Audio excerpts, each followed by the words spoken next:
Hell is the ego's last defense. The ego is not a thing, it's a thought. It is the belief that you are separate. Separate from God, from peace, from yourself.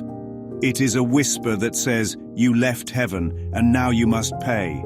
It cannot create, it can only imagine.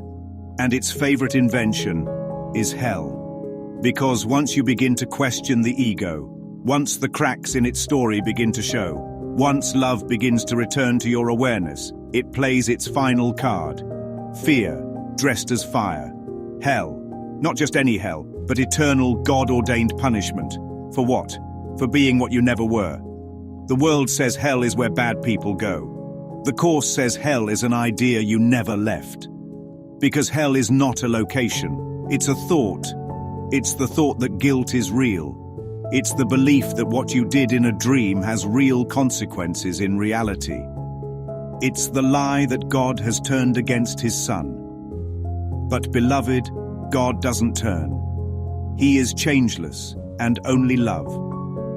He has no wrath, no punishment, no need to teach through suffering. If God is love, and love holds no grievances, then who made hell? Not God.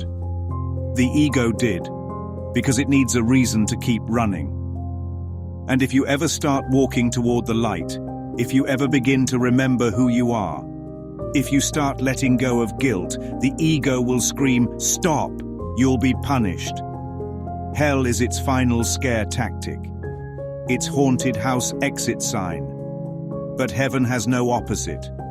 There is no duality in truth. Light does not compete with darkness. It replaces it. So, hell is not real. It is only resistance to truth.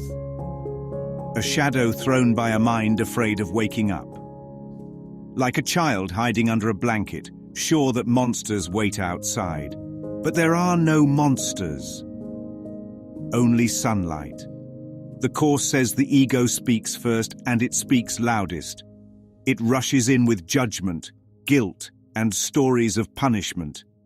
But it is always wrong, because it was made to be wrong.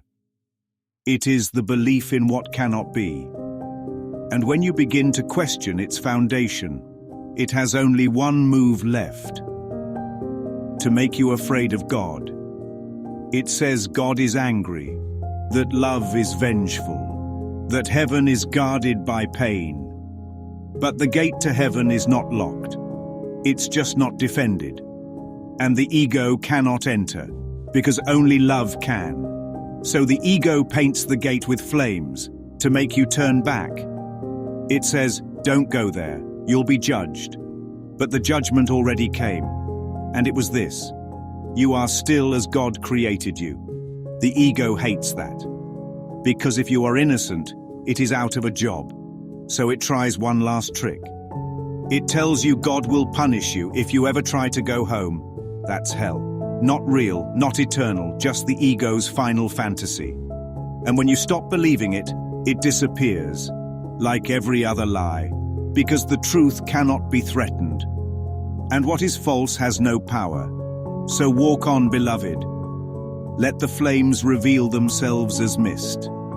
Let the fear fall like ashes.